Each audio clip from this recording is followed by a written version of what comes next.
So please join me in welcoming Stoney.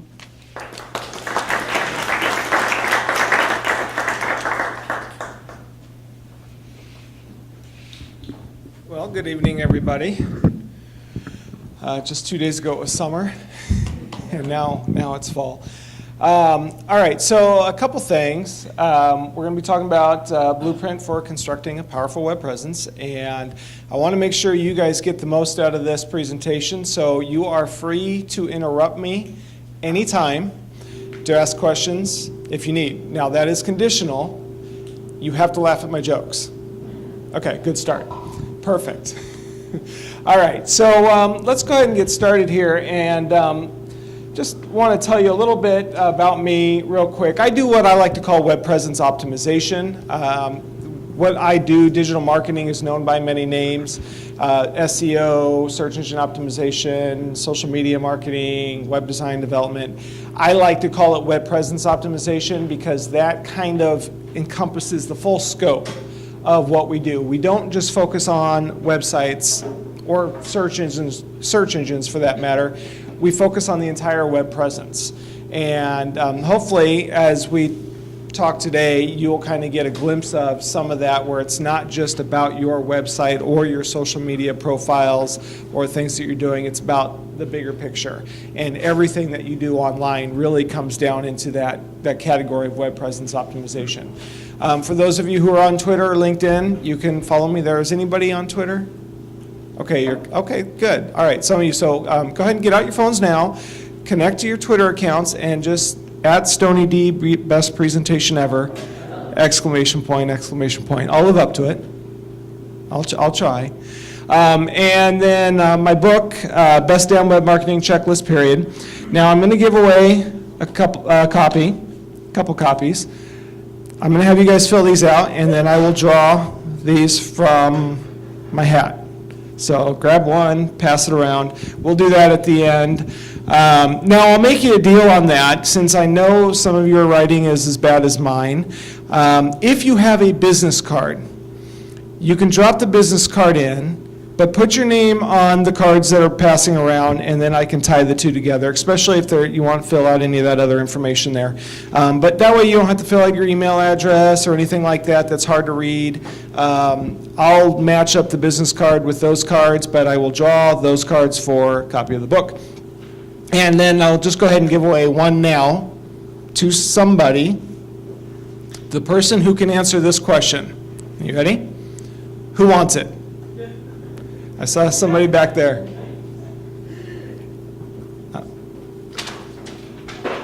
Oh, almost. It was close. I got in trouble for doing that at a conference, so nobody telling me. Didn't hurt anybody, right? Okay, we're good.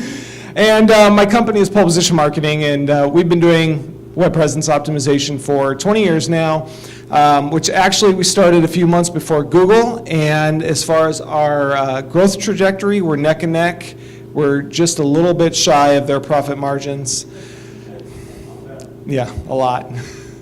But we've been doing this a long time, and a lot has changed over the years, but a lot has stayed remarkably consistent. And because good marketing is just good marketing. The tactics change almost instantaneously. A lot of the tactics for digital marketing change, but the principles overall are good. And we're going to talk a lot about the principles of different areas of user experience, content, social media, looking at the principles and things that you can apply, the specific how-tos and tactics that deal with the technology and things. We're not going to get a lot into that because, like I said, that will change by tomorrow. So we'll address the things that you'll be able to focus on. So let's talk about, first of all, before we get into this too far, the 3 pillars of digital marketing. And pretty much everything you do in the digital marketing space falls under these 3 things. And the first is website architecture / usability issues. The architecture often, it's the code, the platform, the structure of your website, and how people are able to navigate through, find content, whether that's a person finding content or search engines finding content. All of that is very important, and it really sets the foundation for your website. Being search engine friendly is very important, and not just because we want search engines like Google to be able to find and read and rank our content, but the search engines, because they're looking at what's best for users. If you do what's good for the search engines, you will be doing what's good for users by and large. Similarly, if you do what's good for users, you're going to be doing what's good for search engines. So the whole website architecture is something that you really want to not gloss over. And that comes down to things like, who your web host is, what platform your website is built on, what kind of coding is being used for your site, and then the way people navigate through the site, because all of these really tie into and play a role in how people experience your site. And if people don't have a good experience on your site, then they're not going to do the things you want them to do, which is usually either buy a product or download a book or contact you for information, whatever the case may be that your goals are for your website. You want to make sure you have a good experience. So the architecture and the usability impacts whether people are finding that content, whether the search engines are able to effectively rate that content for rankings, and then just overall how you present yourself. You get that one chance to make a first impression. All right, so the second one is keyword or topical optimization. When I started SEO 20 years ago, it was all about the keywords. You had to rank for the keywords, and we did that, site be damned, because we didn't care about the website, we just cared about rankings. Businesses came to us and said, I want rankings. And we foolishly just kind of gave them what they wanted. And then we realized soon enough that that is a short-term philosophy, and you have to do what's best for the business overall. And I often tell people, they come and say, hey, look, we want to be top ranked on Google. And I'll say, well, one, we don't control Google, so we can't guarantee a top ranking. But two, if I could get you more business, if I could help you double your business without getting a single keyword ranked on Google, would you be happy with that? Yeah, usually we would be. Now, that's not to say keyword rankings aren't valuable, but the point is the rankings are the symptom, they're not the goal. And that's just a one way to achieve the goals that you want, which is, to grow your business, get more traffic to your website, things like that. Yeah? What do you mean by keyword ranking? When you go to Google, you're searching for something, whatever it is, you type in what's considered a keyword. If you're looking for a used car, you type in used car, and then whatever the sites come up, those are the sites that are ranking for that keyword. So the keyword topical optimization, where we moved away from focusing on specific keywords in our industry, now we're looking more at topics. And this is in part because Google changed their algorithms, but also because it just made sense to do that, where it's not about looking at a page and going, what keywords are on this page, but Google looks at a page and says, what's this page really about? And that's where the topic comes into play. So that does in fact impact your search engine rankings, but it also impacts people clicking through from the search engines to your website. Because having top ranking doesn't do any good if people aren't actually following through on that and going to your website. And that's where keywords and usability issues come into play a little bit more. It also gives people that first impression and whether or not you're getting the right kind of traffic to your website that you want. Because again, any traffic isn't necessarily good traffic. You want traffic that is ultimately going to do the things that you want them to do, give you what you're looking for. All right, number 3, site value / authority, where in the realm of search and even social media and all of that, it's not enough to say, here's my business, come to my website, buy my product or service. There is an inherent authority level that you have to have for people to trust you. And the search engines understand that, so the more authority you have, the higher likelihood you have of actually showing up in the search engine rankings. Now, that's not to say you can't compete against people who already have some high authority, But the search engines know that people like and they trust sites that they recognize. They trust sites that have made an impact or that other people have shown value in.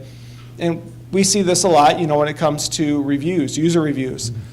When we're shopping, you look at user reviews. If you see a site with 100 great reviews, you're more likely to buy from, if they've got an average score of 4 out of 100 reviews, that's going to tilt you a little more than the site that has 1 review of 5, right?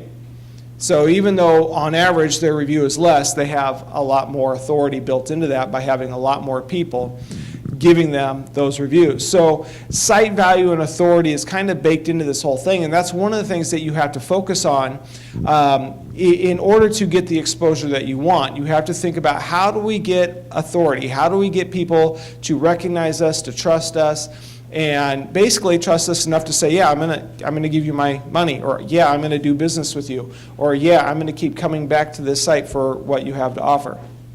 And site value, it impacts everything from search engine rankings to perceptions that people have of you, the word of mouth, and then ultimately customer retention. So those are the 3 pillars. Any questions on that before we move on? Yeah, that we'll get into some of the user experience things and content, and all of those things do kind of flow into that. It's a good question. Anybody else? Yeah. So you said that tech changes constantly. What are some of your sources from those tech changes? There's a couple good websites and some that I actually write for. They have a lot of authors that do a lot of the technical dissection of algorithms, patents, and things like that. And a lot of it's just informed opinion and testing and things like that. So some good sites to peruse are Search Engine Land, Search Engine Journal. Those are the 2 that I would start with.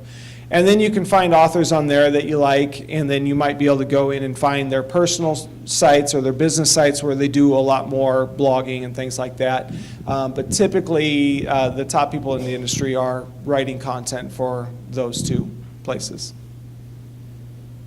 Any other questions? Okay, moving on. All right, so let's talk about the challenges of digital marketing. And if any of us have been doing this for any length of time, we know that there are challenges, right? So first thing is, everybody's fighting for attention.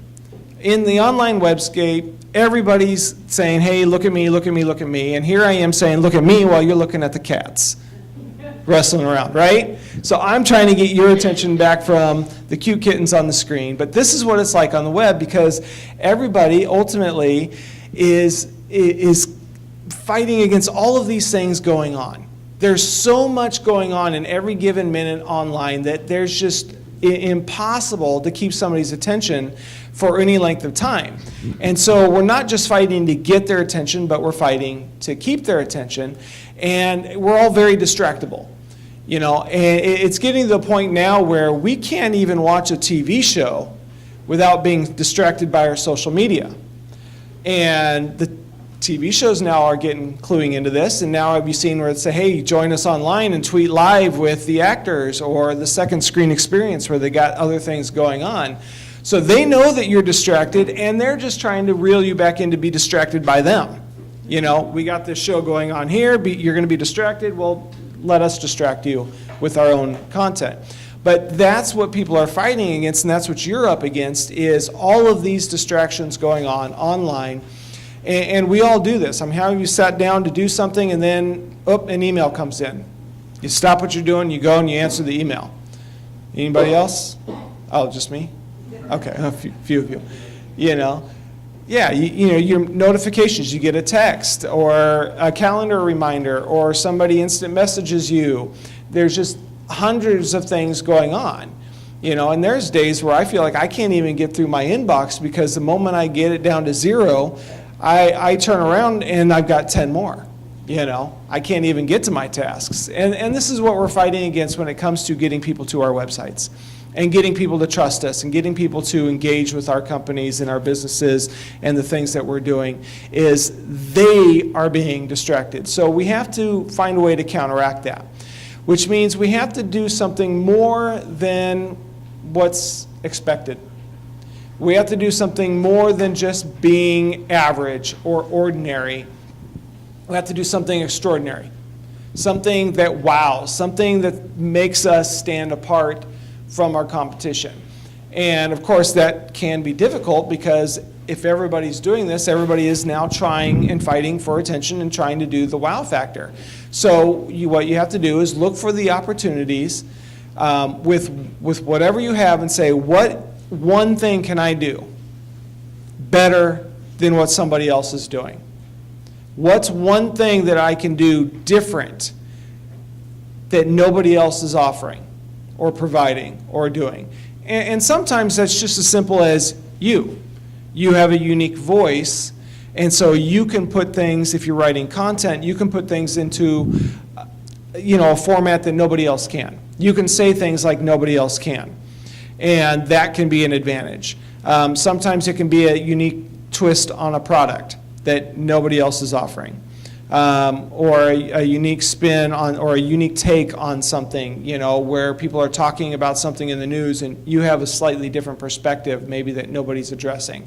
So you just have to look for those opportunities to say, how do I get out of this run-of-the-mill, doing what everybody else is doing, to saying, I'm going to do one thing at least better than everybody else. Find that one thing that you can use to make you extraordinary. So let's get into content. Any questions before we move on? Okay, I must have nailed that. You guys got everything. Perfect. All right, so as we get into this, there's things that we need to do, and we're going to talk about how do we become extraordinary. And it starts with having customer-focused content. And I want to make sure I'm not going too fast or too slow. How much time do I have? What time do you guys need to be home? When's your curfew? Midnight. Midnight, great. I'm not staying that long. All right, so let's start with customer-focused content. Can anybody tell me what these four companies have in common? One thing that they all do. Social media. Produce their own content. You got it. They all produce their own content. Now, Netflix, that's an easy one, right? I mean, well, they started out as a company that just produced or provided an opportunity to watch other people's content, right? They started as a DVD service. They didn't make their own movies. Well, then they started realizing, hey, you know what? If we want to really make more money here, we've got to produce some of our own content. And so they're producing some, shows that we all watch and find familiar.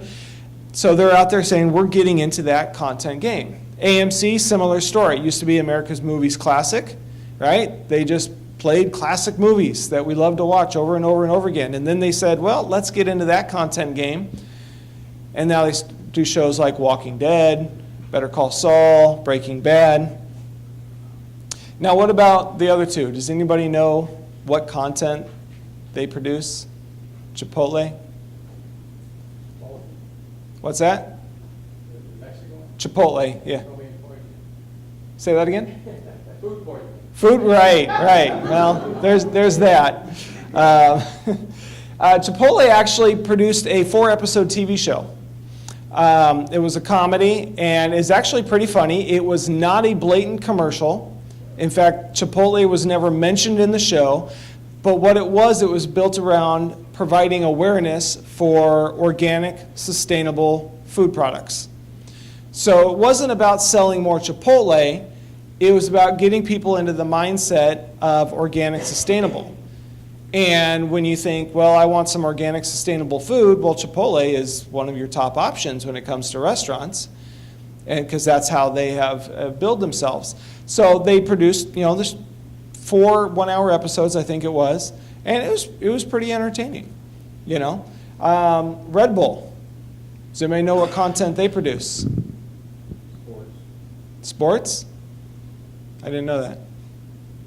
Is that true? Who said that? They put on a lot of sports performances, sports shows. Okay, venues for all right. activities. I had no idea. What I do know is Red Bull has a recording studio, and they found an artist, they opened it up, and they said, go make a record. And AWOL Nation, has anybody heard of them? Has anybody heard of the song Sail? Okay, one person. All right, it's a cool song. It was hugely popular a few years back. And AWOL Nation has now produced 3 albums. And, Red Bull basically said, here, you have access to our studio, make a record, do it the way you want. And so they kind of got into this content game. It's like Red Bull actually is more known to be content producers than that just actually does kind of these sports drink on the side or this energy drink on the side. That's almost how it does. Now, they make their money through the energy drink, kind of like Google. They do search, but they make their money through the ads. Well, Red Bull makes its money from the drink, but they produce content that ultimately leads people back to that in some form or another. So they're all content producers. What do you do? Somebody tell me what you do. Childcare. Childcare, that is incorrect. And who else? That's wrong. Well, I guess that is right. You're a content producer. We're all content producers. Whether you like it or not, you produce content, or you need to. You have to. If you want to survive online, you have to start thinking like a content producer, a publisher. And yes, we do this thing that makes us money, but we have to do this other thing that gets us that chance to make money. And that other thing is publishing content. So now all of us need to be in the publishing business. And the great thing is being online makes that far easier than it used to be, because we don't need printing presses or anything like that. We just need a platform in which to publish the content and then make it accessible for people to come and read. So we have to get out of this mindset of, I'm just going to do this thing over here. I've been doing web marketing for 20 years, and for 20 years I had been telling people for free how to do web marketing.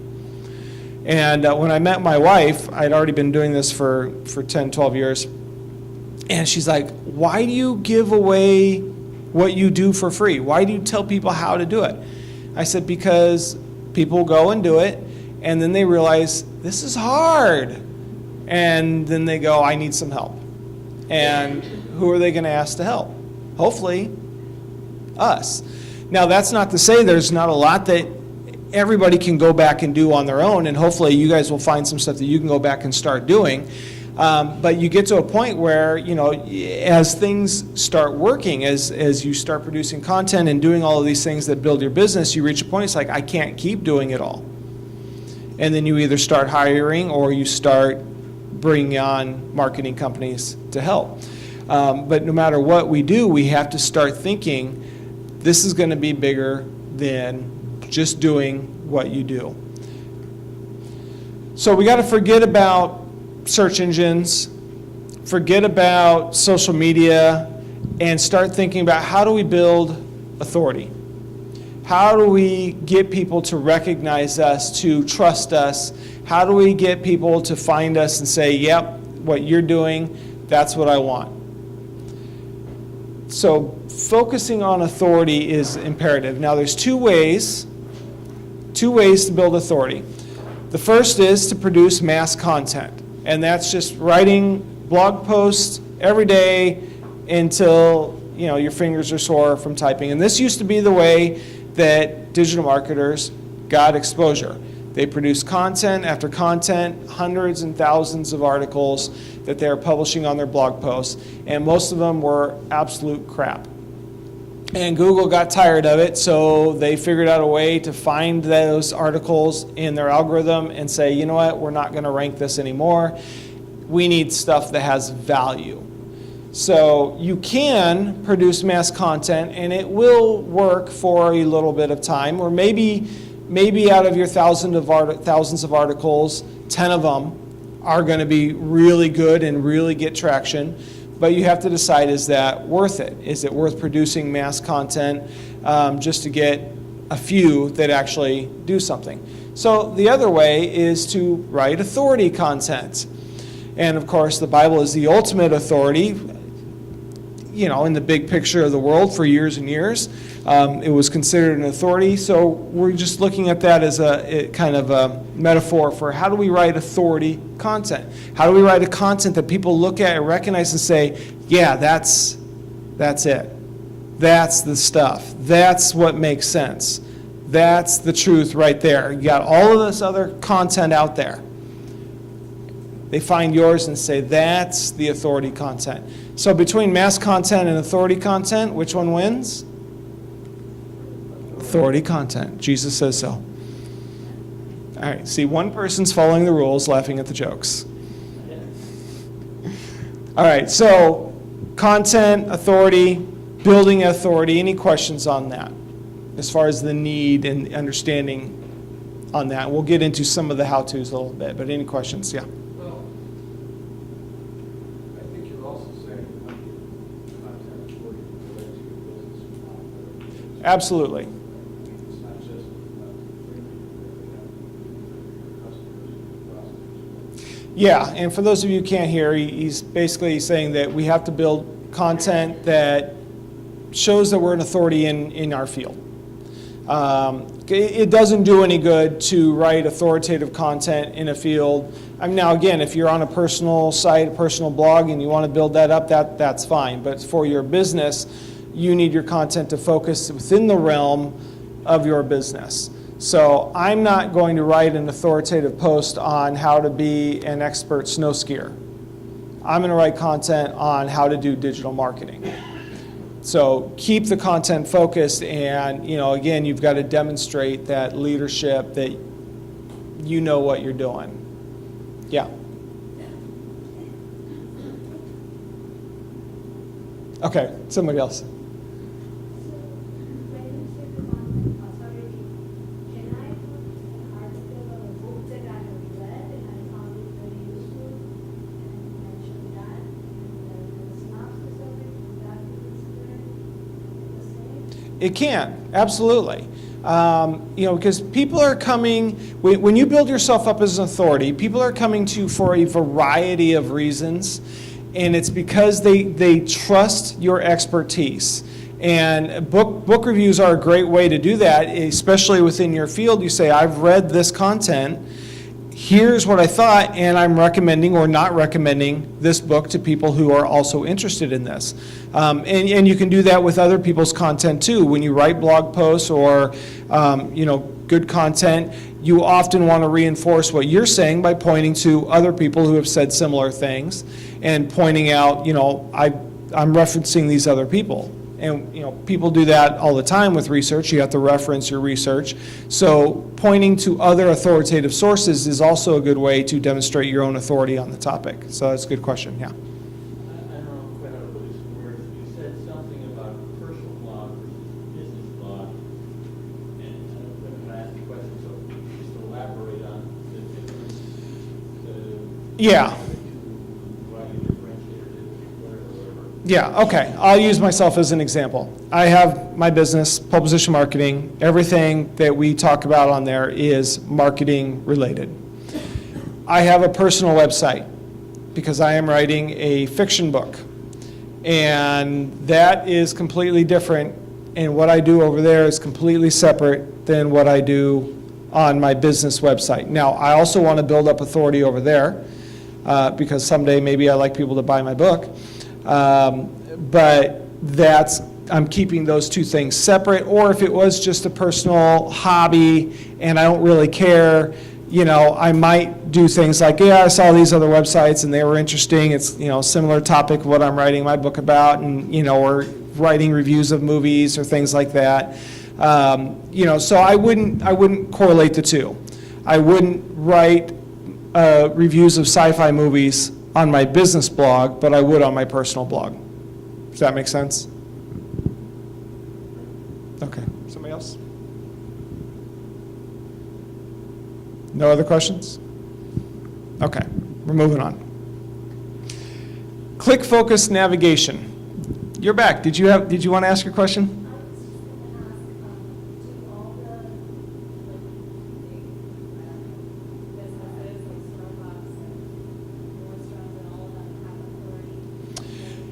they have authority by virtue of who they are. And that's what we're often fighting against. They don't have to do the same things that we have to do to get noticed. Now, that's not to say that they don't, because again, you have, you see a lot of these companies that are getting into and providing content and providing tips and tutorials and how-tos and things like that, because they know that their grasp on their brand can expire if they don't stay out in front of these things. So, it's a lot harder for the little guy to fight against the Nikes of the world who already have these brand names. But, you can do that if you find an opportunity where those companies aren't providing some value or expertise that you can. And we've seen a lot of companies come up and do that. Things like Zappos, where they offered something that you couldn't get anywhere else, and they got some of that market share. It's worth pointing out that an easy solution, a lot of those companies, including Amazon, have taken, is to have users themselves create content. Yeah. Reviews, even though the reviews may be negative about some of the products, because of that hidden data from the review process and the free content they get. Yeah. It brings people to their site. Yeah, and user-generated content is a great way to create content. If you can find ways to do that, and a lot of people, when they write blog posts, they go out and they solicit advice and opinions from other experts, or they do a little mini interview and compile all of that information. So again, you're building authority with other people doing the hard work. And phrases from those reviews often show up in Yeah. SEO rankings and bring people to the site. Yeah. Now, Facebook, they don't produce their own content. Everything they do is user-generated. But they have a lot of people that are leaving. The younger generation is not getting on Facebook at all. A lot of people are just kind of giving it up. It's almost turning into a platform for businesses now. Facebook might have to get into the content production business on their own if they want to continue to have market share. Now, whether they will or not, I don't know. They'll do what they've got to do. But, you think about it, where they've got declining users, they might need to start producing content and not relying on users to produce it if those users are leaving. So it's just, again, there's not a one-size-fits-all to any of this, but, we're looking at what are these things that we can do to get us that edge, get us that advantage. Any other questions? Okay. So getting into some of the user experience, the click-focused navigation. On your website, you want to put your solutions on display. And one of my pet peeves is going to a website and I look at that and I go, I don't know what you do. Now, I can read the content, and even worse, when you read the content and you still don't know what they do, but you should know. Anybody coming to your website should be able to know exactly what you do without reading anything beyond the header. They should be able to look at your navigation and go, yep, I can tell, I know what that company does, I've landed on the right site. So you have what I like to call a user-focused navigation. And here's 3 websites, and you see they all kind of have the same thing here. Sir? Yeah, there we go. So these are the 4 things this company does. These are the things my company does, and these are the products that this company manufactures. You land on any of these sites, you don't have to read a word beyond the navigation to know whether you're on the right site or not. You know they at least offer the products or the services that you're looking for. And that's a big win right there, because people don't like to hunt. People don't like to search. How many of you have gone to a search engine, performed a keyword search, landed on a page, and you didn't see what you were looking for on that first page? Okay, and how many of you have then left and gone back to reperform the search? Right. Most of us don't go, well, I think I'll find it on this site, so let me keep looking. If we don't see it, we leave. So this is one of the easiest and quickest ways to say, hey, audience, thanks for coming to my site. I've got it. I've got what you offer. So don't hide your services or your products behind a click here to shop or click here to see our services. Put it on display. Make that the main navigational feature that you offer. Let people see it up front. And then you want to put your company on display, because we know that there are other pages that people find valuable, such as our Contact Us, our About Us, blogs, things like that. So you want to have that, but have it as a secondary navigation rather than the primary. And a lot of companies, websites get this the exact opposite. The big bold is, hey, here's About Us, here's Contact Us, here's, our blog, and click here to see the services we offer. That is exactly opposite of what you want to do. Because people don't care who you are until they know you've got what they offer. Or until they know you've got what they want. That's what I meant. So again, make sure they see you've got what they want, and then go, okay, now you can learn about us. Once you are confident we're offering the solutions you want, now you can learn a little bit more about us. Go to our About Us page. You want to contact us, go ahead. Don't hide that stuff, but don't make it the biggest thing on the page, because that's not what people want to know first. When they land on your site, they don't want to contact you immediately unless they already know who you are, in which case they know where to find the contact information. When they land on your site for the first time, they want to know, is this the right site? Is this the right page? Is this the right content? Is this going to solve my problem? And it's only after that are they going to contact you or dig into your blog or look at your About Us page or anything like that. And then you have to draw the click to create engagement, which means it's not just about having a navigation and having your products up there. It's making sure that you don't overwhelm people with too many options. And this is a problem that a lot of sites do, is you click on something on the navigation and then you're overwhelmed with all of these options and you just don't know what to do. And studies have shown that people get served these mega menus like this and the engagement rate just drops off. We did work for a website once that had over 100 links on their homepage. And when we looked at the data, we found that a vast majority of people clicked on the first 2 links on the page. Now, it could be that those 2 links were the most important and the most needed, or more than likely, those 2 links were just the first 2 people saw and tuned everything else out and said, okay, yeah, let's just go somewhere.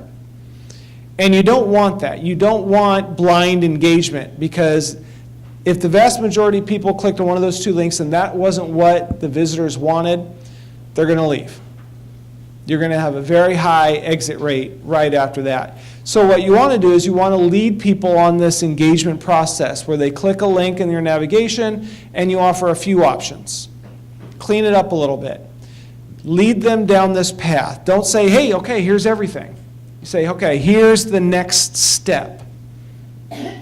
Now select from this little bit of a menu, and then we can get you to the next step after that. Now, in the world of search engines, it's always better to have content closer to the homepage, or fewer, the more clicks away from the homepage, the less value Google is going to see those pages. So there's a trade-off. Are you willing to lose a little bit of value from the search engines to get a lot more value out of the user, or to give a lot more value to the visitor? Who's going to buy your products or services? Is it Google? It's the visitor. So always think of the visitor first, because it doesn't matter if Google ranks you number 1, people click in. If they don't find what they want, they're overwhelmed and they leave, it didn't do you any good. So it's better to suffer a small devaluation because, that's 4 clicks away from the homepage, than it is to have people leaving your site because they can't really find what they want, because they're not being led down this conversion paths or this engagement path. That last slide you just had up there. Yeah. Using that block way over the side, in the last, like, to the right, is that sort of where you put it? You put it a little higher up on the list. You mean like move the blog over here? Well, maybe number 2 on the list, or something like, whatever. I mean, this isn't a great example. It all depends on what you have in your navigation. You want to have the priority. The blog is not a high priority item when it comes to selling a product or service.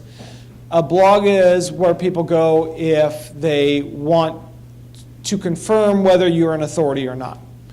So when people land on your website and they go, okay, you know what, you've got what I want, I like what I'm seeing, can I trust you, do I want to do business with you? They're going to go to your About Us page and check you out there. And then they might go to your blog and read your content there. Most of the time, people don't actually go to your blog from the website, not until they've started engaging with you on a regular basis. Most of the time, they'll find your blog in the search when doing a search for something particular. And then they might go, okay, you know what, or I buy products from this site all the time, I want to subscribe to their blog, so I'll go there and keep reading it. So blog typically isn't all that important, especially when it comes to getting customers. That's authority building, and people will find that, you know, like I said, don't hide it. Don't put it as a small link in your footer, but don't use up valuable space that should be for your products or services. Any other questions? Yeah. So if you're building authority with your content, and you've got people that are coming in and not landing on your homepage, but landing on a content page, in the sense of menus and navigation, what does that mean for keeping people on the site, funneling them in a direction you want them to go, and maybe not overwhelming them because they didn't land on the homepage? Yeah. Well, every page on your site is an entrance. And you have to account for the fact that somebody might be landing, that may be the very first page they see, which is why it's important to have your products, services visible in the navigation. So they see what you're offering. Now, if they land on a content page, chances are they were looking for content, they're not necessarily looking for products or services. Blogs, by nature, have a very high bounce rate. People get the information, they read it, they leave. Now, where you get value in the blog is when people keep finding your content over and over and over again, and then they start going, you know what, I'm going to subscribe. And now you have an opportunity to keep giving them content on your terms. And then they go, you know what, I've been reading this guy's content, I want their products or their service, I trust them, they go to you to buy. But there's things that you can do on content pages to minimize bounce rates. Like I said, you're still going to have a high bounce rate, but think about what do you want people to do next. If you're writing a blog on tips for, you know, having a good snow ski vacation, what do you want them to do after they read those tips? Do you want them to read another blog post, or do you want them to check out your skis or whatever products you sell? Typically, you want to try to move them back to the website. So you think of ways and calls to actions and links, ways to get them back there that aren't obvious, that aren't like, okay, thanks for reading this, now get back. You know, you want to be cool about it. You know, you're not doing the hard sell, but you want to offer that opportunity to bring people back. Does that answer your question? Okay. Yeah. Something that not a lot of this would depend on what kind of industry it is. Like you know, selling SEO services, you would want to know how good you are first. They get if someone had a little pizza shop, you know, the average person looking for a pizza shop probably realizes, you know, what pizza is and what toppings and traditional pizza shop offers. So like on the homepage, having the actual address and phone number, would that be more important or no? Well, yeah, local businesses are different because when people are doing a search for a local business, 9 times out of 10, they want a phone number or an address. So that is usually the most important thing for localized businesses. Now, there's still opportunities for content for a pizza shop. One, to talk about the quality of their products, the ingredients that they're using, to talk about the background, the history of why they do what they do, or the ways they do it that may be different from the average pizza joint. So there's a lot of opportunities there. And even, tutorials on how to make your own killer pizza, or specialty pizza, how to make a Christmas pizza or a Valentine's pizza or whatever else. There's things that you can do along those lines.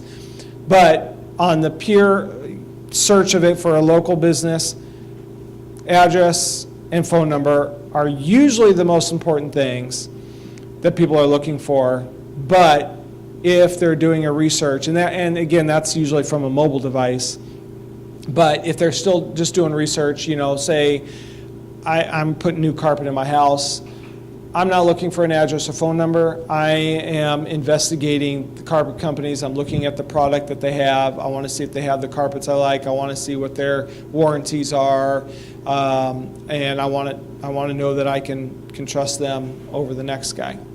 So there's a lot of avenues there that you got to tackle. But does that help? Okay.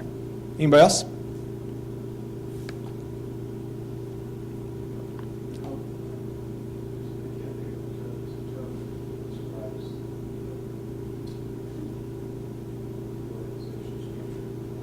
Hierarchy?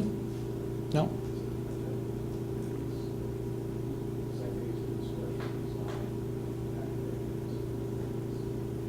Yeah, I'm not that smart.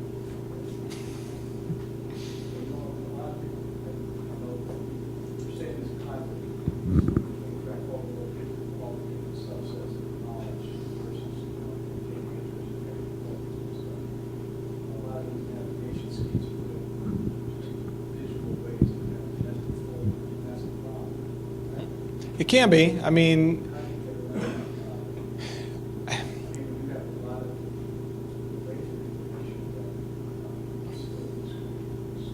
yeah. There's no one way to do a navigation, and because every site is different. Going back to our website, we have probably a few too many. This one is, yeah. We have a few too many options here. And I would keep it to 4 or 5. And we had 7 at one time. I got it down to 6, and now I have thought of ways to get it down even further. But that's because we added more services, and so we were able to create some different buckets. But it's still about making sure people understand what it is that you offer and what you do. And so we're able to rebucket some of these a little bit differently. And every time we do a website redesign, we rethink this and let's try something else and see if this is, a little bit different or does a little bit better than the last time.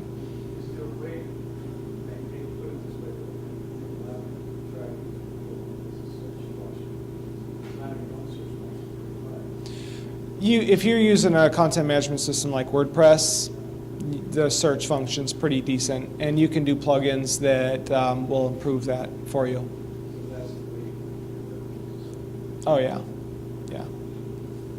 Does your primary navigation bar utilize drop-downs, or is it a separate thing? I don't like drop-downs, and that's not because it's not good for users. It's because I like to control what I show the search engines. So if all of these were a drop-down, if you clicked on that and drop down, that drop down, that drop down, that drop down, basically the search engines see every link in all of those drop-downs. And so when they come to the homepage, the search engine sees the entire website. And they have no real way to go, what's the value of this page over this page over this page? So I don't like drop-downs because I want the search engines to know these are the main pages. And then when you click on SEO services and you get a submenu, then I want them to understand that all of those pages are only related to SEO and they're a subset of SEO.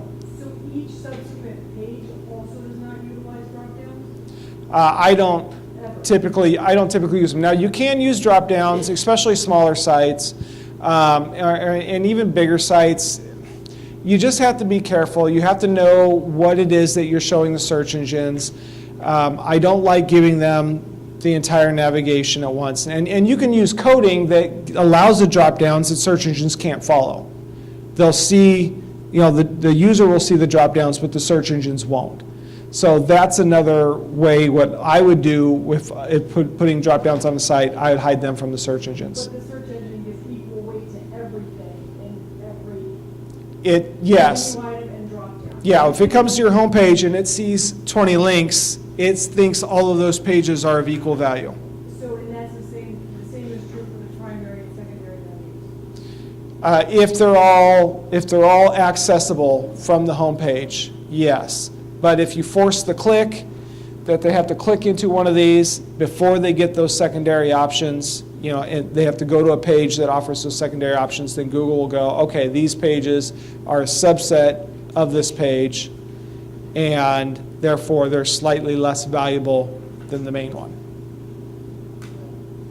Say you got a structure like that as part of your content, which could also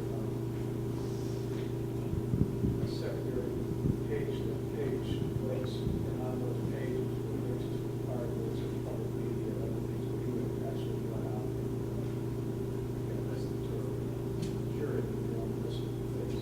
So it might be topics related to the general thing you want to talk about. You want to try to get an expert there.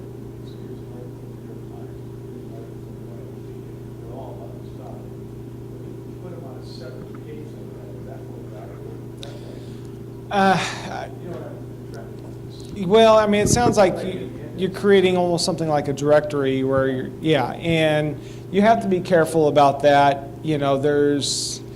Usually you want to do those links within content and say, hey, I'm writing about this, and here's some, Effectiveness within an actual article. yeah, and say here's some other resources that are valuable to this content that you might want to go and look at. To your article. Yeah, that's how I would do that.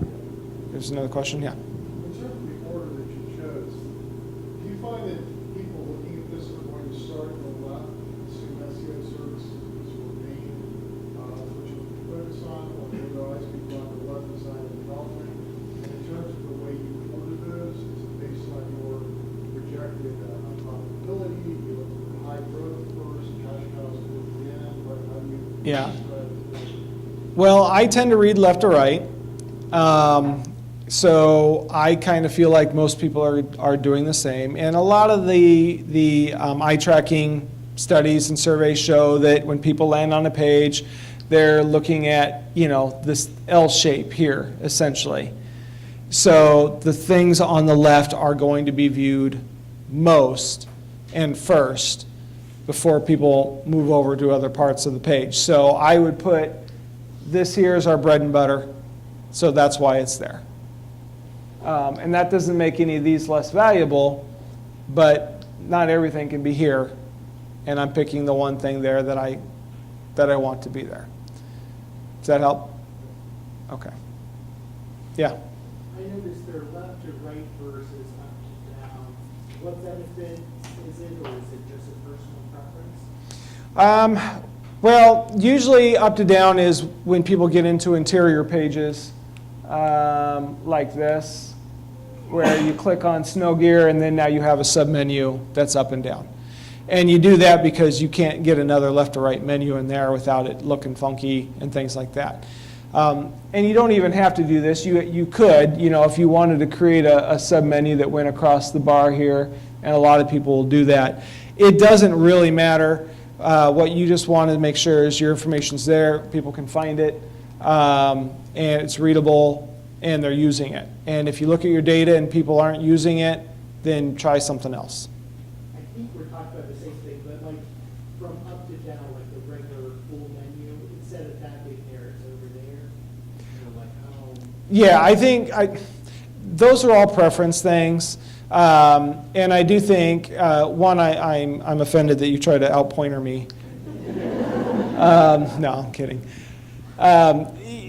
Most modern design is not using a left-hand navigation almost at all, even on internal pages. So it's probably a good idea to get away from that, but sometimes you can't get away from that, so you use it. But for a homepage, probably the wrong thing to do until that comes back in vogue. So you just kind of got to go where the style is at the moment. That was the way everything was back 50 years ago. Yes, yeah, yeah. So you talked about not liking drop-down menus.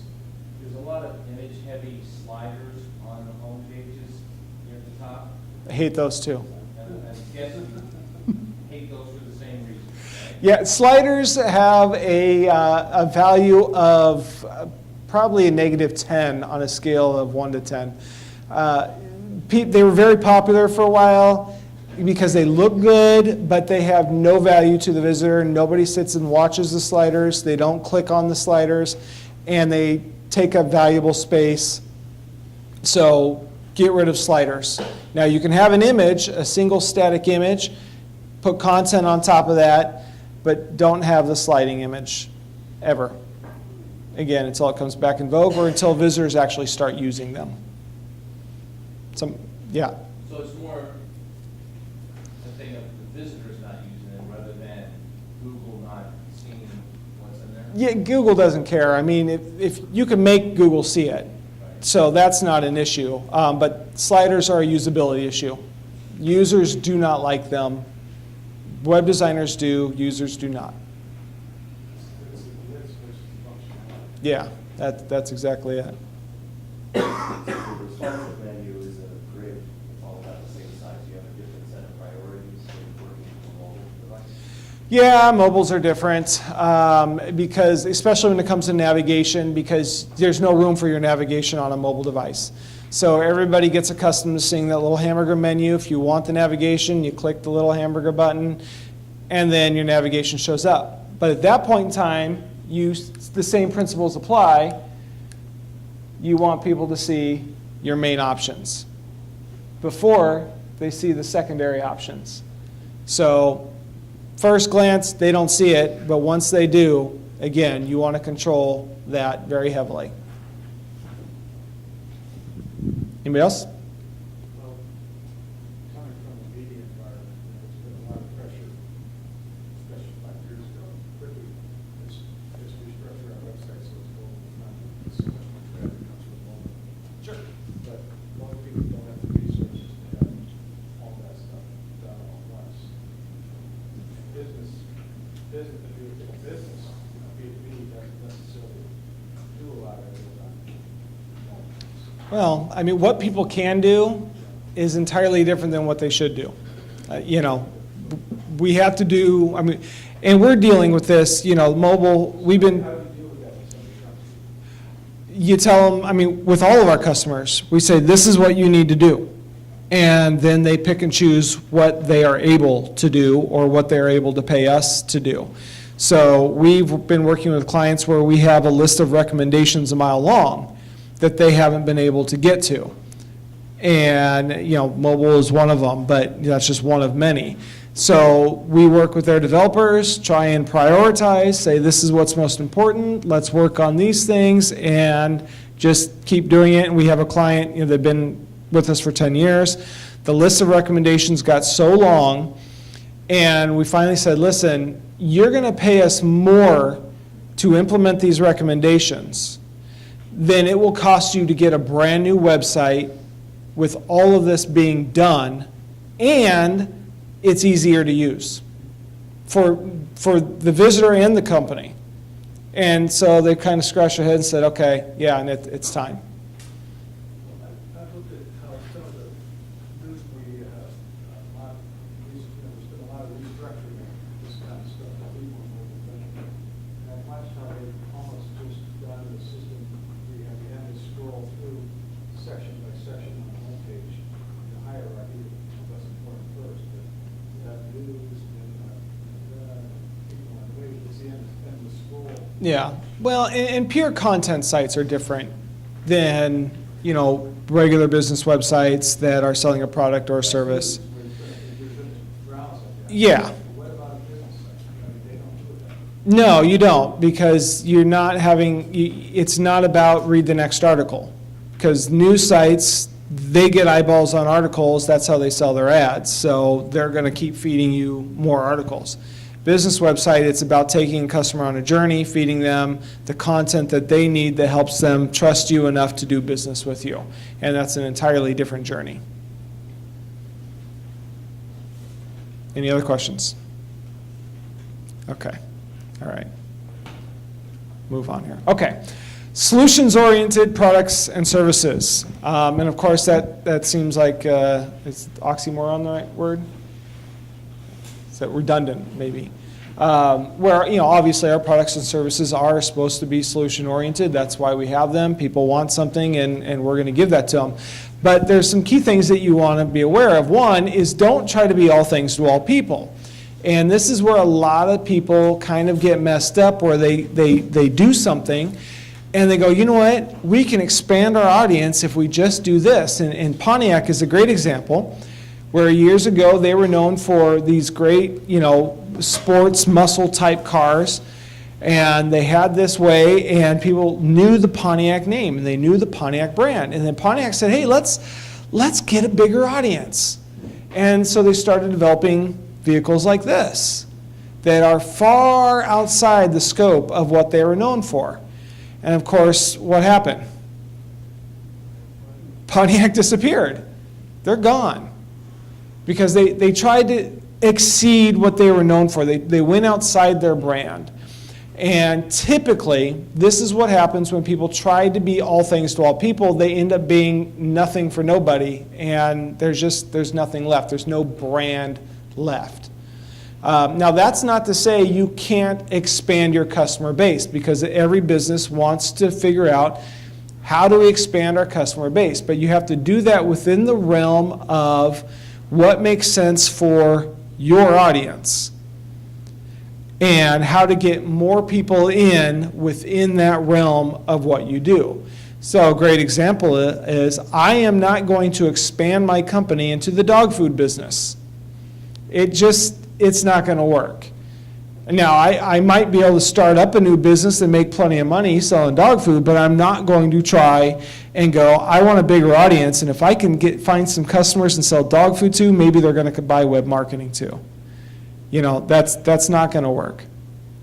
So we have to look at what we're doing and focus on the customers that we have, and then ways, how do we get those customers back? How do we get more money from those customers? Or how do we get people who are closely tied into what we already do? And if we get them here, it is likely that we can get them here. And a great example for us is we've been doing SEO, digital marketing for 20 years. And within the last 5 years, we've moved into and added website development to our list of services. And we did that for a reason, because we had companies coming to us and saying, help us get our exposure. And we said, well, you've got to make all of these changes to your website. And they said, what do you mean? I just paid, $20,000, $50,000 for a website. And you tell me I got to spend another $10,000, $20,000? Yeah, sorry, they did it wrong. I mean, it looks good, but they didn't do some of those core things that we need to see in order to market you successfully online. So we took that and said, let's handle this for them. And if we can get people and build their websites with marketing in mind, knowing that they're not just going to have a good-looking website, but it is now ready to be marketed, we just built them a website, same cost that it cost somebody else to do it, but now they're going to save all kinds of money on the marketing end, because all that stuff that we would have charged them is now baked in. It is a common problem. So we looked at that opportunity to say, what can we offer that's going to be of value to our existing customer base, and then provide that service. Find a problem and solve it. I love Shark Tank. Who watches Shark Tank? Awesome, awesome show. That is basically how the show works. People come in, they found a problem, and they solved it. And Shark Tank has a whole lot of products that, and this is a list of some of their best-selling items. Somebody said, I've got a problem. I can't get my guitar on a plane. I'm pointing it on the laptop like you guys can see that. I can't get my guitar on a plane. So they said, I'm going to build a folding guitar. Somebody said, I can't reach the bottom of the cup with my sponge. Okay, we're going to make a round sponge that'll get off anything at the bottom of the cup.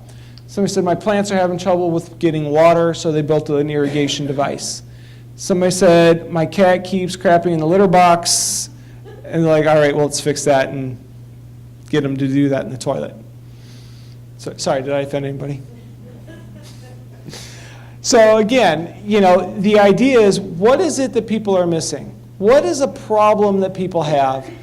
How can we solve that? What problems do people have that my product solves? And oftentimes we don't think of it in those terms. We just go, here's my product, buy it.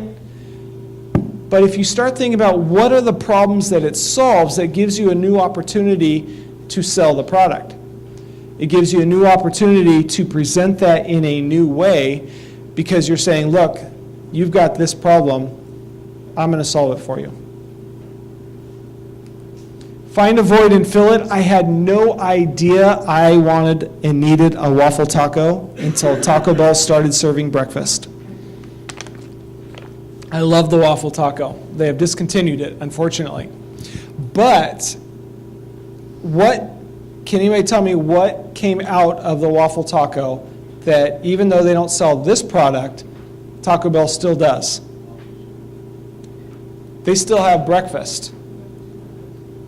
This was their opening to having a breakfast menu. Up until the waffle taco, you could only go to Taco Bell for lunch and dinner and a midnight snack. Now you can go there for breakfast.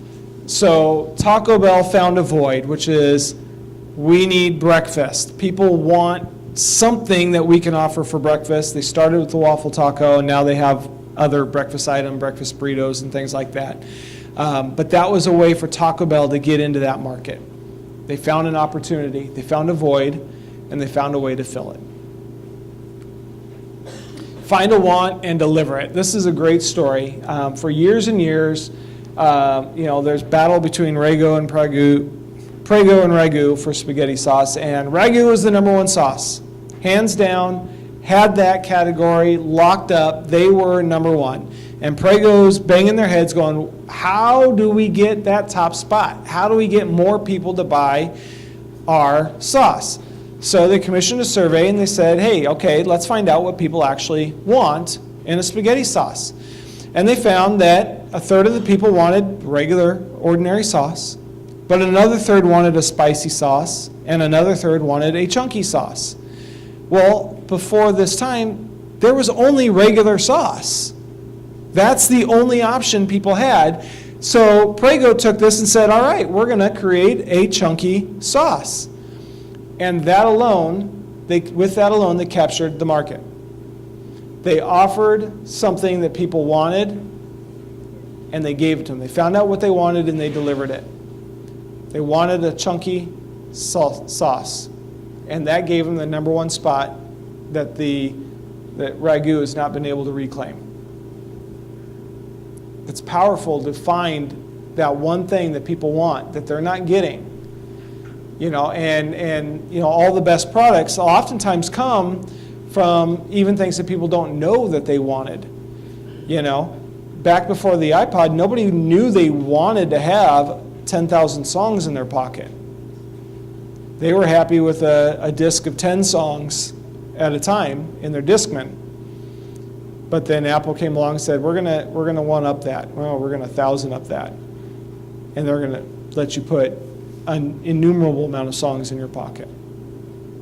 And that now becomes the standard, having digital music wherever you go. So you find those opportunities, find what people actually want, and find a way to deliver that to them. Any questions? All right. So you want to have purpose-driven messaging, and this gets back into the content, but not just informational content, but having messaging that actually serves a purpose and drives people to that conversion point. Make sure your content is organized and understandable. One of the things I like to do when we're doing a new website, figuring out what pages people need, what pages the site needs and content, all that, is we go, okay, you know what, every page needs to have a singular purpose. We are not going to have any content on the site where we can't say, this is the purpose of the content. This is what we want this content to achieve. This is what we want the visitor to get out of this content. And this is what we want the visitor to do after they read the content. And so if you approach your website with every page needs to have a purpose, then it's just a matter of going, okay, how do we deliver that purpose? How do we organize the content so it fulfills the purpose that people want? So you want to have content that's organized. You don't want haphazard. I've worked on websites where, you know, I ran a tool through the site and grabbed all of their URLs, and you look at and the site's just a mess. You know, there's like no organization. It's why are these pages under this category and these pages under this category over here? And, you know, and that happens with sites. You know, over time, you just add content, and then you're like, well, where are we going to put this? Okay, let's put that here. And, well, my SEO says I need to have a page about this keyword, so let's create that page and put it here. And it starts to get this content bloat, and things don't have a purpose anymore. And you have to go back through and you have to start reorganizing it and go, what content is essential? What content do we need? What is that purpose of that content, and how do we put it together in a way that makes sense for the visitor? Everything's got to have a reason. You can't do anything, even if it's, you know what, we're going to produce a blog post once a week that's going to give a tip or a tutorial to our visitor. Make sure it has a reason. Don't just go, I'm going to write content because, well, you know, I got to put something on my blog today. What's the reason for the content you're going to write?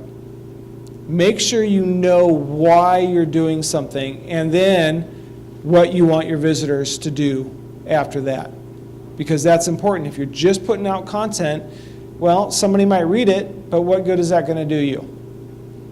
You want to make sure that after they read that, they know what you want them to do. Doesn't mean that they will, but at least you want to have a path and opportunity for them to do the very thing that you created that content for. You want to present your content professionally. And again, this is one of those things where it comes down to, you know, impressions matter. You know, if you're looking at a page, think of a recipe. You're looking at a recipe and all you see is content. It's just nothing but content. And then you flip over to another site that has the same recipe, but now there's pictures of the food. Which one are you more likely to go back to? Probably the one with the pictures, right? Because it's showing you what the result is. So you want to present content in the most appealing way. Part of that is adding images. Even if it's, you know, not a recipe or anything that's necessarily visual, you still want to add images because that engages people. And you want to make sure that the content can be read. Don't have, you know, gray text on a white background that's hard to read. Don't have small font that's hard to read. I mean, I love small fonts. I love how they look on a page. It's very tight, it's tidy, but they're difficult to read. And people don't like it. So you have to present the content in a way that makes people look at that and go, yeah, that's a professional site. You know, your credibility is often judged by how your content looks. If you've got, you know, paragraphs that are 20 lines long and there's no headings, there's no bullet points, there's no links, it just looks like a page of text, you're going to get dinged on the credibility even without somebody reading it. Versus if you have the exact same content, but you break it up with headings, you break it up with images, you break it up with bullet points, it's going to make the content much more digestible. And it's going to interest people in reading it a lot more than just plain content. How much do you put on the page? Just depends on what you're writing. You write as much as is needed to get the point that you need to make, and nothing more. Actually, as I was an editor for 40 years, and at one point I got a magazine and for a large data center. Part of my job was to restructure content. It was pretty quite technical. And most people learn in grade school to write a paragraph at the beginning, the middle, and end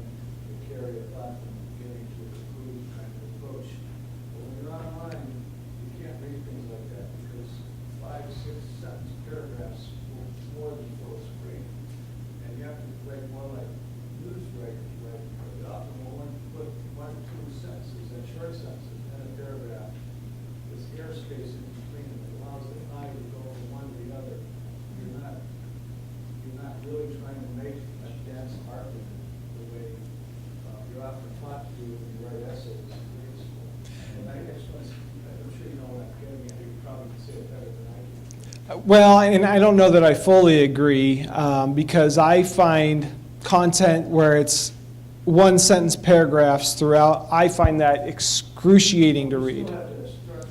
Yeah.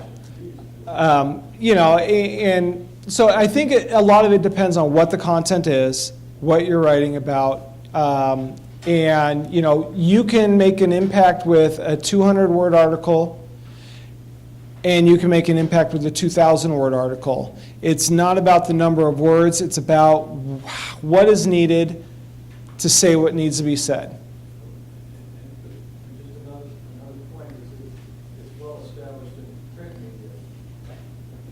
Issues of typography, which is how long the line can be versus Yeah. the height of the character. And many amateur websites have very long lines where they are much better at. Yeah, I mean, and that comes down, I mean, that's readability, you know, is how dense is it? You can play with line heights and widths and all that, and you do want to make sure it's easy to read. What point text do you like? Uh, Not the same online. yeah, Point size. yeah, the point size doesn't matter as much as the pixel size, and that, it just depends. You know, you don't want it to be too small. And I would just look at what other people in your industry are doing that seem to be doing it right and go, okay, you know what, everybody's at least this size, you know, I don't want to go too big, too much bigger, or too much smaller. You know, find that happy place. Find what you like, you know, or maybe not what you like. Find what you think other people are consuming more of, and then duplicate that. You want to educate your readers. Whether they're landing on your homepage, landing on your About Us page, landing on a product category page, or a specific product page, everything is there. Every piece of content is there to give the reader information. And you have to make sure they get the information that they came for. So again, it doesn't matter the number of words. What matters is the actual information being presented. And you're not just writing fluff. You know, SEO is often approached content as in, I just get some words on the page and throw some keywords in that. And that is an absolutely wrong approach. That might have worked for getting search engine rankings, but it's never worked for getting customers.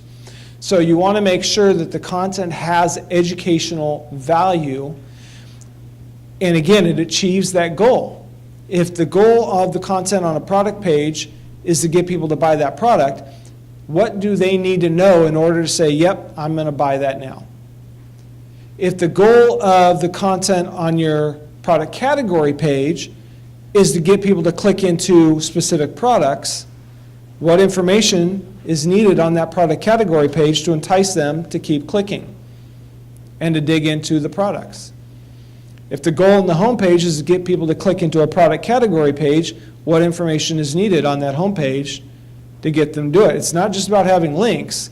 What information is going to entice them to say, yep, I want to get on with this conversion, the sales process? So make sure you're always educating your readers. Demonstrate thought leadership. And this is a tough one because that requires oftentimes a lot of hard work. There are a lot of smart people out there, and if you want to succeed in your industry and if you want to be one of the top dogs, then you have to be one of the thought leaders in your industry. You have to put yourself out there and demonstrate that you have the knowledge, skill, education, and everything else that goes along with what you do. My brother, he sells motorcycle batteries, some other products too. But his website is largely about batteries, battery products, battery chargers, that kind of stuff. Now, they can get so far just saying, hey, here's our products. But they have found that by demonstrating thought leadership, when people come to the website, they're asking questions. You know, how do you avoid desulfitation of the battery? Or how do you, do a charge that doesn't burn out the battery? And I don't know, I'm just making crap up because it's not my industry. But they create content that basically informs and educates their audience about how to take care of their batteries and why their batteries are superior than other batteries on the market, demonstrate the testing processes that they go through before they decide to even sell a battery. So all of these things position them as thought leaders, which is important because they're up against a behemoth called Amazon, which is also selling motorcycle batteries, and Walmart, which is also selling motorcycle batteries and chargers. And so the struggle is, how do we compete with them? You do it by becoming a thought leader. And I was actually, a couple weekends ago, we're out on a houseboat in Lake Shasta, his daughter's birthday. And they've been our customer. My dad owned the business, and then he sold it to my brother, and they've had it for like 10 years. So we're sitting out there on the houseboat, and we're talking about TV shows, and I mentioned something about, I watched all 200 and some odd episodes of Mythbusters. And they said, yeah, we sold them batteries. And I'm like, what? Like, yeah, we sold them batteries. I'm like, really? Who else have you sold batteries to? Disney, military. And I just sat there and said, you realize you have a marketing company working for you and you have not told them any of this information. That's a gold mine for building credibility and demonstrating leadership. I mean, people who want to buy batteries from a trusted source will buy from the people who've been selling to Mythbusters, And I looked over at my dad, and he just looked at me and says, first I'm hearing of it. So I told him, I said, look, you need to go back and give me a list of all the companies, notable companies that you've sold batteries to, or any product to, because we can capitalize on that because that demonstrates leadership. Yeah.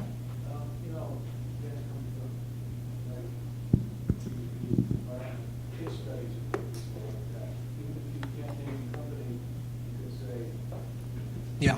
inside blah, blah, blah, and then problem solved. Yeah. That builds a lot of credibility. Yeah, case studies, testimonials, all of those things, white papers, all of those build credibility and demonstrate some good thought leadership. And those are all things that we recommend to our clients, find ways to get good, valuable content out there that people want. And in the end, you want to make sure you're compelling people to take action. Whether it's just an informational article or it's a page on your website talking about your products or services, what's the action you want people to take? And spell it out for them. Provide that option. I worked for a company years ago. It was a tutoring company based in New York, and I told them, I said, look, you got to have calls to action on your pages. And they said, no, my customers are too smart for that. And I'm like, no, they're not. Nobody's too sophisticated to be told what to do, because if you don't tell them, they're not going to do it.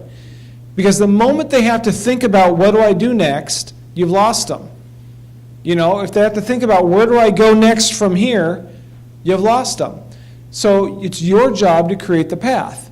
It's a choose your own adventure novel, but you have to give them the choice.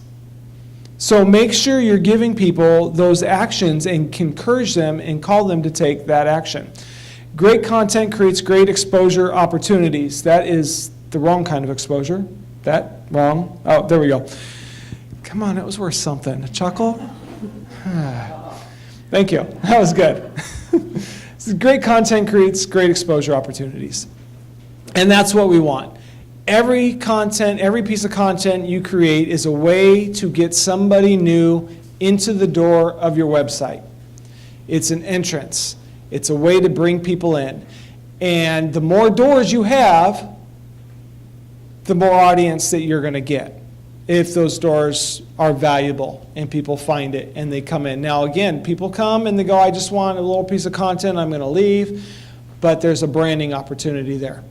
And there's an opportunity to bring them again and again and again. And eventually they go, you know what, yeah, I'm ready for this. I need what you offer.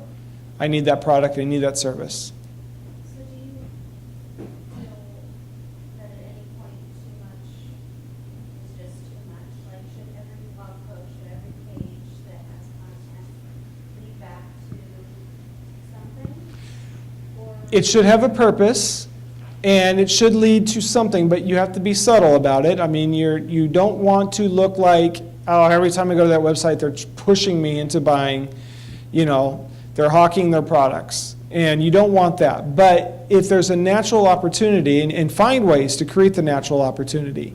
You know, if you're talking about, tips on walking your dog, and you say, and there's a great leash for that, and you just happen to link back to the leash that you sell, that's a perfect opportunity, because you're not pushing the product, you're just offering an option. And then when they get to the end, you can say, hey, you know what, check out the products for walking your dog. And then another one about dog health, well, check out our products about the health of the dog. So look for those opportunities. Yeah. Another thing about content is, say you're writing about walking your dog, it would be tempting to some people to write a long piece about walking your dog, but usually you advise them it's better to split that into value of walking your dog, and then go the health benefits of walking your dog, techniques for walking your dog, and it would split the article into other pieces of content that could be linked from the first piece, so if somebody finds the first piece, they're going to circle or go back into your... You can, and that can be a good opportunity. You can also sometimes get more mileage by having a very robust article that's a one-stop shop that covers the topic. So you have to, and you can do both too. You can have smaller articles about things and then have your big robust one. People like to link to very robust content. So don't pass up those opportunities. And I often do that. I'll take, I have a 2,000-word article. I want to repurpose that. I don't want to write a whole new article, so I'll chop it up into several small blog posts, and I'll publish several small blog posts. And then similarly, I'll look back and go, hey, this was a good series. I'm going to combine all that into one master post, or even turn it into an ebook. So there's a lot of things that you can do with content. And again, I'm a big fan of repurposing content, and that's a whole other topic, is taking content you've written or produced and finding another way to use that so you don't have to reinvent the wheel. So there's a lot that you can do that. All right, so let's talk about any other questions before we move on? Yeah. Quickly, you just mentioned a 2,000-word post. Yeah. I've heard some people talk about long-form posts being more valuable. What's your take on that? It all depends. I mean, when it comes to the web, you get more links, which is an indicator of authority to search engines for longer posts. But you probably also get fewer eyeballs, and that might depend on the industry, where, some people, and this is where you really have to gauge your audience. Some people like quick posts. They just want to glance at it, get a quick hit, and go.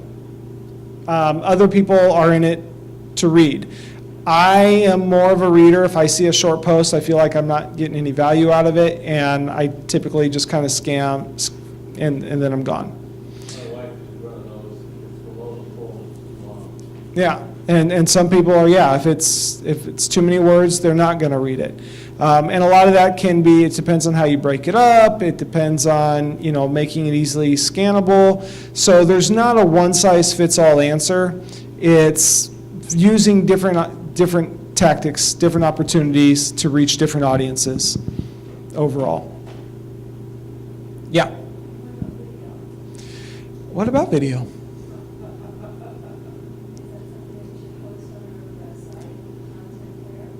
Videos, you don't need to host on your own website. When it comes to producing video as a form of content, absolutely, yes. So many people are watching videos now rather than reading. I'm not one of them. I would rather read than watch the video, because I can control the speed at which I read.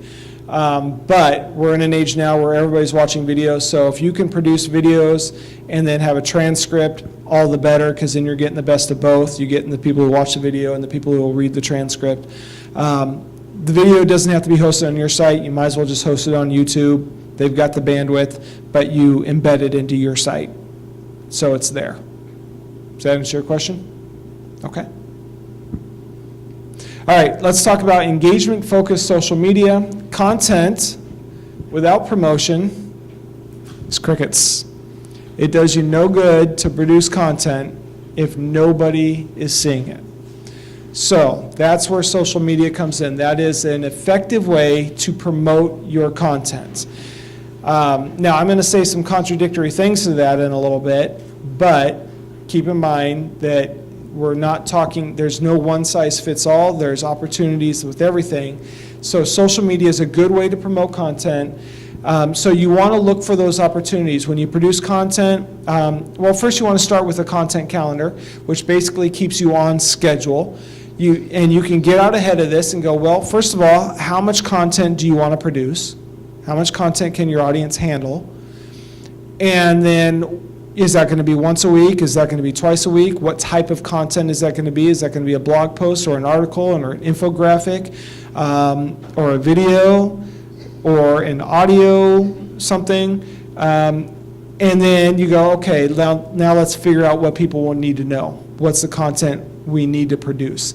So you create your editorial calendar to keep you on a schedule, so you basically have this well thought out plan for your content. And the calendar keeps you focused on implementing the content on that plan. And then I would always recommend being ahead of schedule. I like to be 6 weeks ahead on my content. If I get below 6 weeks, then I feel like I've got to get ahead of this and I got to write some more content just to get caught up, because I go on vacation or something comes up in the business and I can't write anything, and at least I feel like I can get by a couple weeks because I've already got it in the bag on schedule to go out. But you can only really do that if you have a content calendar. So that's an editorial calendar. That's the first thing that you want to do. And then you got to always be generating content ideas. You know, look for opportunities in the real world, and as you go out and you read content yourself, what questions are people asking? What type of things are people wanting to know? What is it that people are sharing or having an opinion on that you can chime in on? And you take all of that and you go, all right, I'm going to write these things down. So when I get to a point like I don't know what to write, you can go back to your idea bank and go, okay, here's some ideas, here's some thoughts, here's some things that my customers want to know. And you use that when you go, okay, now it's time to figure out our editorial calendar for the next 3 months. All right, let's go to our idea bank and use that to map out our next 3 months of content. So you want to be generating content ideas on a regular basis and writing these things down as you see them, because it's much easier to write content based on something that you already recognized as something of value versus getting in front of the keyboard and going, okay, write. What's that going to be? So very important to keep that ideas going. And then you want to produce what we like to call cornerstone content, which is that high value content. Not every post, not every piece of content when it comes to blogging is going to be that high value content, but you have to do that periodically because that's your anchor. That's what's going to really demonstrate that authority and that thought leadership. And it's content that is evergreen, which means it's not going to go out of style anytime soon, or the tips aren't going to get outdated anytime soon. So you're not looking at the latest fashion trends. You're looking at universal things, and making sure that it's really that valuable content that people are going to use you as a reference. When they write their blog post, they're going to link to you to say, look, I'm an authority, I'm linking to this great content that proves it. That's what you want. You want to be in that place of authority where people are linking to you. And you have to produce that cornerstone content in order to get there. And then you want to build connection content. That's content that is for a smaller audience. It's for specific groups. Not all content has to be for your mass audience. Like, I might write content overall for digital marketing. I might write content that's specific for people interested in developing a website. I might write content that's specific for people optimizing a website. So you get into the nitty-gritty of things and you find specific issues that people are looking for. And this doesn't have to be that everlasting content.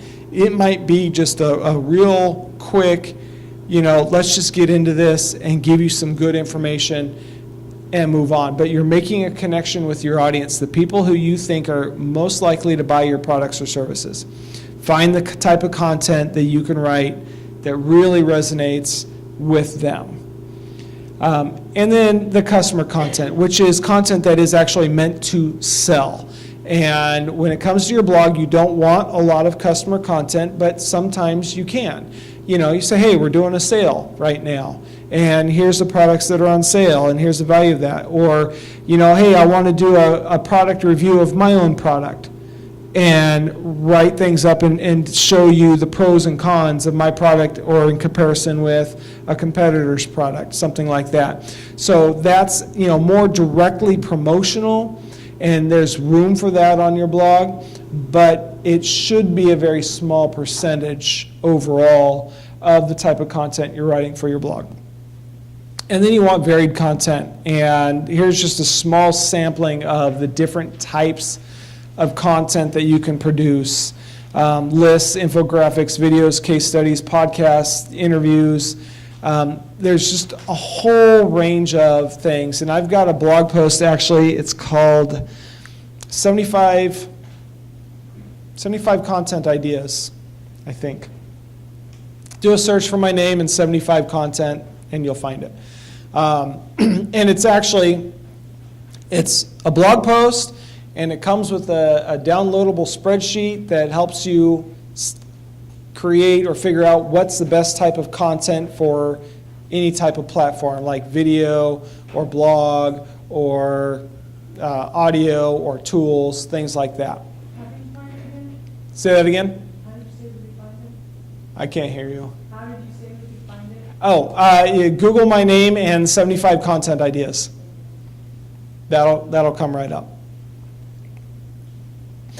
So that, and it's a great tool, and just to get you in the mindset of, because I'm very focused on writing blog posts because I can do that. Video, I can't do. That requires other people. Audio, that requires more technology. So I tend to go, I can sit here at my desk and bang out a blog post in a couple hours. But we need to get outside of that because there are people out there that want different types of content. And so you want to figure out what's the best content or the best way to provide a specific type of content. And you want to be thinking outside the box. So you want to vary it up a little bit. Invest in email marketing. When it comes to social media, the most effective thing is email marketing. And it's not really social media, but you use social media to get people to your website, and you capture that email address. Because when it comes to social media, you're at the mercy of the platforms. And we all know that they are throttling the content, that you can put something out there and nobody will see it unless you pay them, unless you pay Facebook or Twitter. And now people will start seeing more of your content. Versus if you can capture their email addresses, this is opt-in, people saying, yes, you have the right to email me, whatever they're signing up for. So get people to sign up for a newsletter. Get people to sign up for something, and then you have that opportunity to email them, to remind them of your sales, to remind them of new products, to remind them of the new tips and tutorials that you published, all of that. Email marketing is a great opportunity, and you control that more than you do social media. Those, you're at the mercy of the platforms. Email marketing, you're at the mercy of your subject line and people being willing to click it open. So is there a version of SEO that keeps you out of the promotions folder in Gmail? No. Use a third-party platform like MailChimp or whatever else. They specialize in sending out mass mail, and they will help you bypass the spam filters. A lot of times they'll give you tips on, hey, you know what, change your wording here, because that triggers spam. You don't want to be sending out mail from your own account, not mass mail. because you get flagged for spam, you're done. You have to change your email address, maybe your domain name, all of that. So use the third-party platforms. You'll sail through a lot more of those spam filters overall. And they offer a lot of tips and tutorials for that. Actually, a friend, consultant, his, my list of money that when he sends stuff, I have to go through the spam filter. That's probably why. Yeah. Because his consultant is probably safe account for, That could be. yeah. Yeah, you got to be very careful about that. Choose your social networks wisely. Just because there's a social network out there doesn't mean you have to be involved in it. You want to go where your audience is, and I would start with one. Pick the one social network where the bulk of your audience is. Master that, then maybe move on to another one. So don't try to, you'll just get buried. How do you figure out where your audience is? That's a good question. And I think part of that is knowing your audience, and a lot of that just kind of comes out. You see, you might have to be on the platforms a little bit. Look at what your competitors are doing. If they're on, if the bulk of your competitors are all on the same social channels, there's a good clue. What if they're on multiple social channels? Then it's just, you might want to look at their followers on those channels, and, if they have more on Twitter than they do on Facebook, then maybe Twitter's the right one. And you might have to dip your toes into the water a little bit and see what the reaction is, and then go, well, maybe it's not this one, let me try that one over there and do some tests over there and see before you get fully engaged. So it can be tough, but typically people let it be known where they are. You'll find out pretty quick. Yeah. If I could, wanted to double back something you were saying about the emails. Yeah. In my industry, there's a lot of encouragement to purge your email list periodically, people who aren't opening. But I know there are a lot of us who also resist that because, even as someone who receives emails from certain companies, even if I don't interact with those emails, it's still a marketing moment, it's still a touch point, and that company is still top of mind when 2 months later I decide I do want to buy shoes. Yeah. Or what have you. So I was just curious what your take on that was. If you encourage people to purge those email lists and keep them really lean, or if people are still going to be receiving your emails even if there was no click-through, do you still consider that a marketing touch point? They still saw your company name, they had that moment, top of mind recognition about your product being in existence. Yeah, and for a branding exercise, it may be wise to keep people on your list. Now, I think if they haven't opened it in a year, you're safe to purge it, especially with some of these tools where you're paying per subscriber. For every 5,000 subscribers or every 1,000 or 100 subscribers, you're paying X amount of dollars, where you're like, well, gee, I've got 5,000 people that don't open this in the last 12 months. Let's save a bunch of money. Purge them. So I'm a big fan of purging, but don't do it too soon because you want to give people that opportunity to open them. And it is branding if they're seeing it. If it's hitting the spam box, they're not. Or if you want to make sure you're not annoying people either. And most people, they get annoyed enough they'll unsubscribe. So yeah. Regarding the newsletter, a comment and a question. One is, as on the customer side, the three things I hate about newsletters is if they make you do a test before you get to submit your email address. The second one is if they want to waste my time and make me do double opt-in. And third is when they spoof the email address to some 100-character long email address. And I'm curious, are those three the new trend that companies are doing? And do you yourself do those for your end clients? Well, the double opt-in, with the European regulations and all that, I think that's becoming standard. I'm not a big fan of double opt-in, and if you can get away with it, don't do it. I mean, if people are saying yes, that's a yes. But again, if you're seeing a lot of unsubscribe rates or people marking you, flagging you as spam, then maybe the double opt-in is necessary, or at least a better touch point afterwards that says, hey, don't forget you subscribed.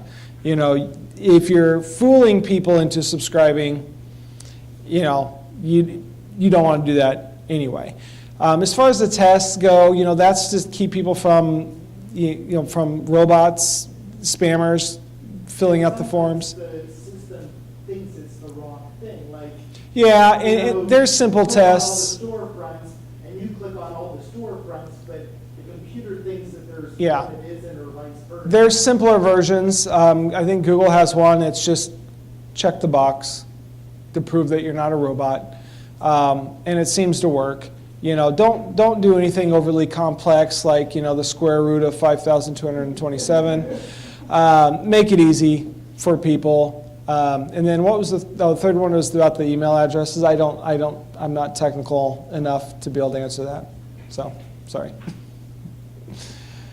All right. Ask and answer questions. Again, that's part of content, especially when it comes to blogging. Look for opportunities to answer people's questions. And ask questions. Engage your audience a little bit. You know, sometimes we get in this rut of always producing content for our audience to read, but sometimes we should produce content for our audience to respond to. And that can be a good way to build that engagement that's not just one way, but you get people to reciprocate. And that's where social media comes in handy, because social media is not a publishing platform. It is an engagement platform. Now, we can publish content on social media, but we do that so we can engage with our audience. And we want to make sure that that is what we're doing with social media, is engaging more than publishing. You want to build an effective social media strategy. I'm going to try and wrap this up here pretty quick before everybody leaves. You want to build an effective social strategy, which sometimes just means taking the time to sit down and think it through. We had one of my team came and they said, hey, listen, we have this idea for a campaign. We want to run some ads on Facebook, and that way people will see our content and follow us and like us and all that. And I said, okay, that sounds great. What's the goal? Oh, to get followers and likes. I'm like, no, I don't want followers and likes. Not unless it's from an audience that is more willing to buy that's likely to buy our services. I don't need follows and likes from people that aren't interested if they just go, oh yeah, I like that content. I want customers. So I sent them back. I said, you need to come back with a strategy to get customers. Come back with a social strategy to get customers. Now, sometimes you have to get the comments and likes and all of that in order to get to your customers, and that's fine too, but I wanted them to make the case. I wanted them to think through the strategy that was more than, it's just this. No, it's this over here. Now, if that's the way to get there, that's fine. But you got to make the case that this is what is needed to get to the goals that we want, and follow that through with the goals. So build a strategy. Social media is about engagement. We have to keep that in mind.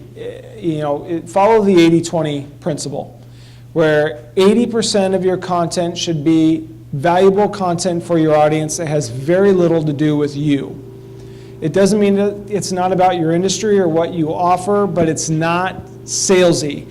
It's not going, hey, look at me and buy my product or buy my service. It's not even, hey, go read the article that I wrote.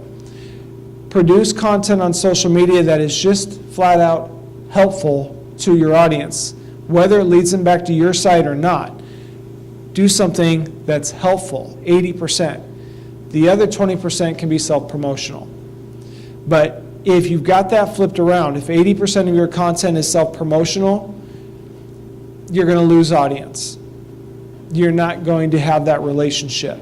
If 80% of it is, hey, I'm doing something for you, I'm giving you something, that builds your credibility, and that ups the engagement factor, where people are like, hey, thank you for that content. You know, thank you for sharing that, and here's my experience with it, and it gives you a chance to dialogue with people. But you have less opportunity if you're saying, hey, go read my article. Now, you might get some feedback and some dialogue on that, but you don't want that to be your main focus for social media. Think of ways to engage your audience. So real quick, wrap this up. Why being extraordinary wins every time. Getting visitors is pointless if they don't stay. And when it comes to digital marketing, people want more traffic, and they pay us, help me get more traffic. So oftentimes we come back and we say, let's focus first on keeping more traffic before paying for more traffic. Because if you can keep more traffic, you're going to have more customers without having to even pay for more traffic to do all of those promotional things that bring in more traffic. If you can keep the ones you've got and turn them into customers, that gives you more money. And then when you go out and say, let's start doing the promotion and bringing more people in, that is exponential growth. So first, think about how you can turn more of your existing traffic into customers. And then go out and start looking for some more customers. In the end, search engines are just looking for winners. And we often look at search engines and get top search engine rankings as the goal. As in, that's what we're trying to achieve. But really, that's just the trophy for a job well done. And we have to get that mindset where we get the search engine rankings when we do our websites right. We don't do our websites to get the rankings. When we do marketing right, that's when we're rewarded with the rankings, where we get that trophy that says, hey, congratulations, you did this right. Now Google's going to give you some good rankings for that. So focus on your visitors and getting them what they need. It's not just about giving Google what it's looking for, because Google's looking for what you're giving your audience. And if you're giving your audience what they want, then you're giving Google what it wants. And that is what gets you top rankings, brings in targeted traffic, improves your conversion rates, which is important, establishes customer loyalty. And that's what we got. Any questions? Nothing. Yes, go. How do you see blockchain revolution affecting what you're doing? Say that again? How do you see the blockchain revolution affecting what you're doing? I'm missing what you said. What's affecting what I'm doing? The blockchain. The blockchain. I'm not familiar with the term. I think I've heard it, but I can you give me context for that? I can, it might be a waste of time. Okay. Probably a couple other questions that take too much time. Okay. All right. I do want to give away another book.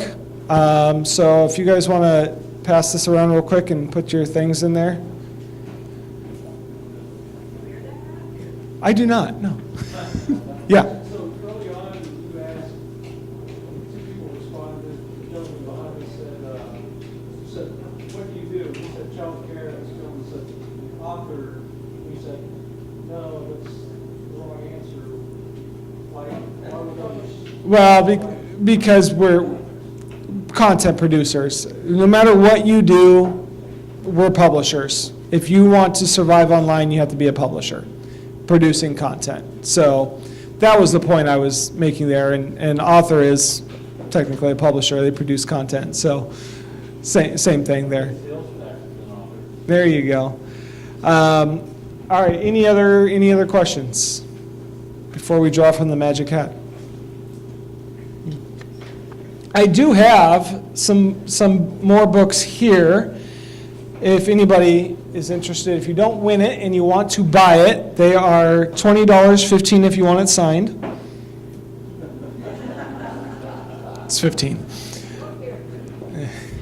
All right, everybody get a chance to, thank you for taking that around.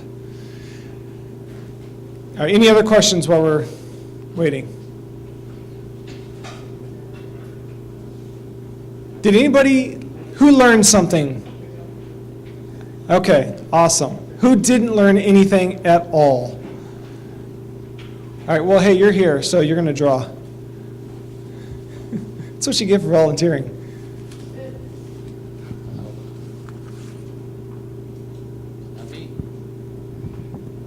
Walter Pachinek. Is that right, Pachinek?